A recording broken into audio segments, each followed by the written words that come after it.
Salut à tous et bienvenue sur la chaîne. J'espère que vous avez la pêche. Point, imaginez la scène, nous sommes le 31 décembre 2025.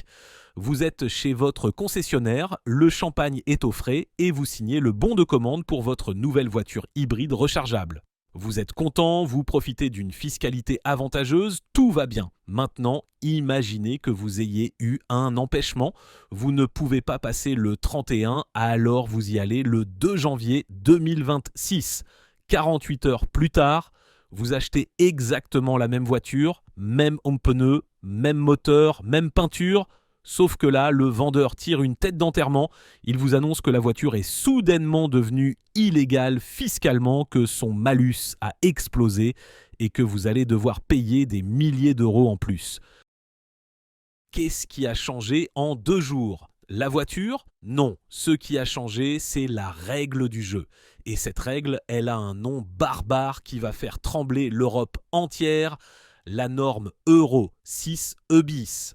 On a passé l'année dernière à se faire peur avec la norme Euro 7. On a crié au loup, les constructeurs ont pleuré, les médias ont titré sur la fin du moteur thermique, et finalement, l'Europe a reculé. On a cru avoir gagné du temps, on s'est dit « Ouf, c'est bon, on est tranquille jusqu'en 2030 ». Quelle erreur ! C'était un écran de fumée. Pendant qu'on regardait tout le chiffon rouge de l'Euro 7, Bruxelles a validé en douce une autre réglementation beaucoup plus vicieuse qui arrive dès le 1er janvier 2026. Et croyez-moi, celle-là, elle ne va pas rater sa cible. Aujourd'hui, on va décortiquer ce scandale invisible. On va voir pourquoi votre prochaine voiture sera un mouchard qui travaille contre vous, pourquoi des modèles mythiques vont disparaître du jour au lendemain et surtout, pourquoi vous devez absolument comprendre ce qui se joue avant qu'il ne soit trop tard. Accrochez vos ceintures, on plonge dans les entrailles de l'Euro 6 E bis. Pour comprendre le séisme qui arrive, il faut comprendre comment on nous a menti, ou du moins comment on s'est arrangé avec la réalité pendant des années. Le cœur du problème, c'est l'hypocrisie des hybrides rechargeables, les fameux PHEV. Vous savez, ces gros SUV de 2,5 tonnes qui affichent fièrement une consommation de 1,5 litre au 100 km sur la brochure. On sait tous que c'est faux. Dans la vraie vie, une fois la batterie vide, ces bestiaux consomment 10, 12, voire 15 litres. Jusqu'à présent, l'Europe fermait les yeux. Le calcul officiel, ce qu'on appelle le utility factor, le facteur d'utilité, était très généreux. Il partait du principe que vous rouliez presque tout le temps en électrique. C'était le paradis artificiel des constructeurs. Cela leur permettait de vendre des V8 de 700 chevaux comme le BMW XM en les faisant passer pour des voitures écolos. Mais la fête est finie. Avec l'Euro 6 E bis, la Commission européenne a sorti la calculatrice et a décidé de punir. Le nouveau calcul du Utility Factor va être impitoyable. Il va considérer beaucoup plus justement d'ailleurs que les gens ne rechargent pas leur voiture aussi souvent qu'on le dit. Concrètement, la part de kilomètres théoriques parcourus en électrique dans le calcul d'homologation va être drastiquement réduite. Prenons un exemple concret pour bien visualiser la claque qui arrive. Imaginons une berline premium hybride très populaire, disons une Mercedes classe C ou un GLC hybride. Aujourd'hui, sur le papier, elle est homologuée à environ 12 ou 15 grammes de CO2 par kilomètre. C'est ridicule, c'est moins qu'un scooter. C'est ce qui permet aux entreprises de les acheter sans payer de TVS, taxe sur les véhicules de société, et aux particuliers d'échapper au malus au poids. Au 1er janvier 2026, avec la nouvelle moulinette Euro 6 E bis, cette même voiture, sans qu'on change le moindre boulon, va voir ses émissions officielles bondir. On estime qu'elles vont être multipliées par 2, voire plus. On va passer de 15 grammes à 40 grammes, 50 grammes, peut-être 60 grammes de CO2. Vous allez me dire, et alors, ça reste bas. Détrompez-vous, dans beaucoup de pays européens, et la France ne va pas tarder à suivre, le seuil psychologique et fiscal, c'est 50 grammes. Une fois que vous passez au-dessus, vous perdez les aides, vous perdez les exonérations et vous prenez le malus de plein fouet. C'est un piège mortel pour le portefeuille. Si vous achetez votre PHEV en 2026, vous risquez de vous retrouver avec une voiture invendable en occasion, car fiscalement toxique, alors que le modèle 2025 identique techniquement sera considéré comme vertueux. C'est absurde, mais c'est la loi. Mais attendez, ce n'est pas le pire. Le pire, c'est l'espion que vous avez dans votre voiture. Vous avez peut-être déjà entendu parler de l'OBFCM derrière cet acronyme barbare, On-Board Fuel and Energy Consumption Monitoring, se cache un dispositif digne de George Orwell. Depuis quelques années, c'est obligatoire. Toutes les voitures neuves vendues en Europe sont équipées d'une boîte noire qui enregistre votre consommation réelle. Elle note tout, combien de carburant vous brûlez, combien de kWh vous consommez et surtout, pour les hybrides, combien de kilomètres vous faites réellement en électrique versus en thermique. Jusqu'à maintenant, ces données dormaient dans les serveurs ou étaient à récupérer discrètement lors des passages au garage ou au contrôle technique via la prise OBD2. On nous disait « c'est pour des statistiques, ne vous inquiétez pas ». Sauf que voilà, le masque tombe. Avec l'Euro 6 bis, ces données réelles vont être utilisées pour corriger les tests d'homologation. C'est une première mondiale. L'Europe ne va plus faire confiance aux tests en laboratoire. Elle va utiliser vos propres données de conduite pour durcir la loi. C'est un cercle vicieux infernal. Plus les conducteurs seront fainéants sur la recharge de leur hybride, plus les données OBFCM montreront que la consommation réelle est élevée. En réponse, l'Europe durcira encore le coefficient l'année suivante, ce qui augmentera encore le CO2 officiel, ce qui augmentera les taxes. Votre propre conduite d'aujourd'hui est en train de forger les taxes de demain.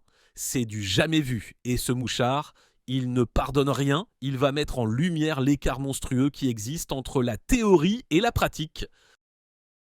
Pour les constructeurs, c'est la panique à bord. Comment voulez-vous vendre une voiture en promettant des économies de carburant si l'État dispose de la preuve formelle que votre voiture consomme 3 fois plus que prévu ?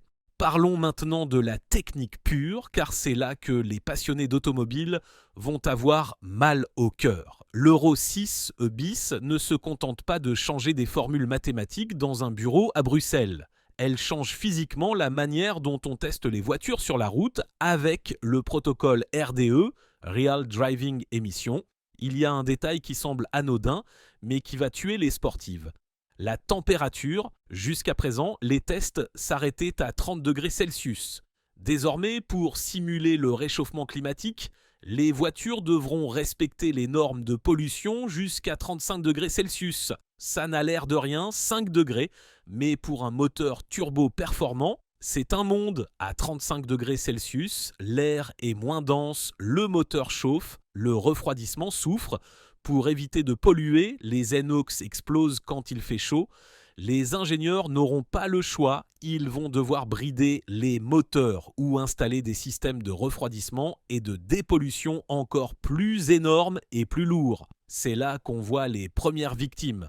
Vous aimez les compacts sportives ? Regardez ce qui se passe chez Honda. La Civic Type R, c'est une légende, mais face à ces nouvelles contraintes thermiques et d'émissions, Honda ne va pas investir des millions pour adapter un moteur de niche pour le marché européen. Résultat, il est fort probable que ce genre de voiture disparaisse purement et simplement de notre catalogue dès 2026.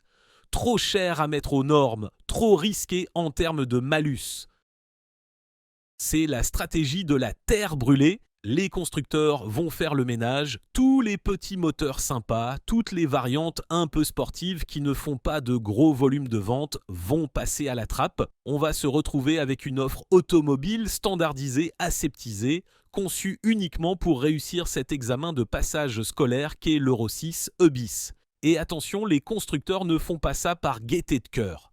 Ils ont un pistolet sur la tempe. Ce pistolet, c'est la réglementation CAF, Corporate Average Fuel Economy. C'est un système d'amende complètement fou. Chaque constructeur doit respecter une moyenne de CO2 sur l'ensemble des voitures qu'il vend dans l'année. S'il dépasse, il paie et il ne paie pas quelques centimes.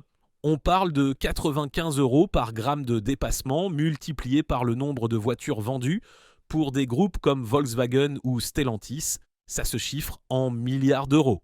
Le piège de l'Euro 6 bis, c'est qu'en faisant exploser artificiellement le CO2 des hybrides rechargeables, qui étaient jusqu'ici les sauveurs de la moyenne, il va faire exploser la moyenne globale des constructeurs. Imaginez la panique chez Peugeot, Renault ou BMW.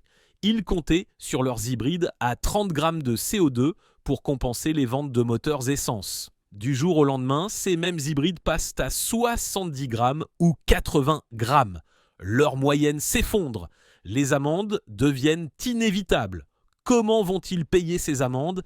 Ils ne vont pas les payer, c'est vous qui allez les payer. Il n'y a pas de secret. Si un constructeur doit payer 1 milliard d'amendes à l'Europe, il va répercuter ce coût sur le prix de vente des voitures neuves. Attendez-vous à une inflation brutale des prix catalogue en 2026, pas parce que les voitures sont mieux équipées, non, juste pour renflouer les caisses servies à payer les amendes. C'est une taxe déguisée sur l'automobiliste. On arrive à une situation ubuesque, ce que j'appelle le double grand écart. Les constructeurs doivent investir des fortunes dans l'électrique pour 2035. Mais comme l'électrique ne se vend pas assez bien, ils doivent continuer à investir dans le thermique pour survivre aujourd'hui. Et maintenant, on leur demande de modifier encore leur moteur thermique pour une norme transitoire. C'est du gaspillage de ressources colossal. On voit déjà les dégâts. Regardez Stellantis avec son moteur 1,2 PureTech. Ils sont obligés de suspendre les ventes de certains modèles pour mettre à jour le moteur. C'est des pertes de revenus, c'est de l'image de marque qui s'effrite et c'est de l'argent qui ne va pas dans l'innovation. Alors, face à ce tableau un peu sombre, que faut-il faire ? Je ne suis pas là juste pour vous déprimer, mais pour vous donner les clés pour agir. Si vous avez le projet d'acheter une voiture neuve, en particulier une sportive, un gros moteur essence ou un hybride rechargeable, mon conseil est simple, n'attendez pas 2026, il va y avoir une course contre la montre fin 2025. Les stocks vont fondre comme neige au soleil. Achetez et immatriculez votre véhicule avant le 31 décembre 2025, c'est la garantie de figer sa fiscalité sur l'ancien barème. C'est potentiellement des milliers d'euros d'économies sur le malus et une bien meilleure valeur de revente. Car oui, le marché de l'occasion va devenir fou. Les voitures pré-2026, celles qui ont des petits rejets de CO2 sur la carte grise, mais des vrais moteurs sous le capot, vont devenir des pépites recherchées. On va se retrouver avec un marché à 2 vitesses. Les voitures d'avant la réforme, libres et fiscalement attractives, et les voitures d'après, bridées, surveillées et surtaxées. En conclusion, l'Euro 6 E-bis n'est pas une simple mise à jour technique. C'est un changement de paradigme, c'est la fin de l'insouciance et le début de l'ère de la surveillance automobile généralisée via l'OBFCM. C'est la fin des niches fiscales pour les hybrides qui ne jouent pas le jeu. C'est brutal, c'est injuste pour ceux qui ont besoin de leur voiture pour travailler, mais c'est la réalité qui nous attend dans quelques mois. Ne dites pas que vous n'avez pas été prévenu. L'Euro 7 était peut-être un épouvantail, mais l'Euro 6 E-bis est le véritable prédateur qui attendait dans l'ombre. Merci d'avoir regardé cette vidéo jusqu'au bout. Si ces informations vous ont été utiles, n'oubliez pas de laisser un pouce bleu.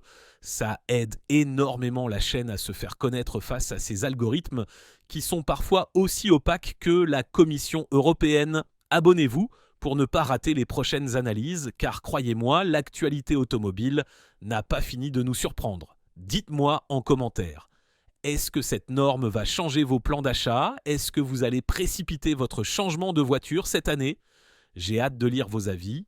Prenez soin de vous et surtout, profitez de vos voitures tant qu'on peut encore le faire librement. À très vite. Ciao !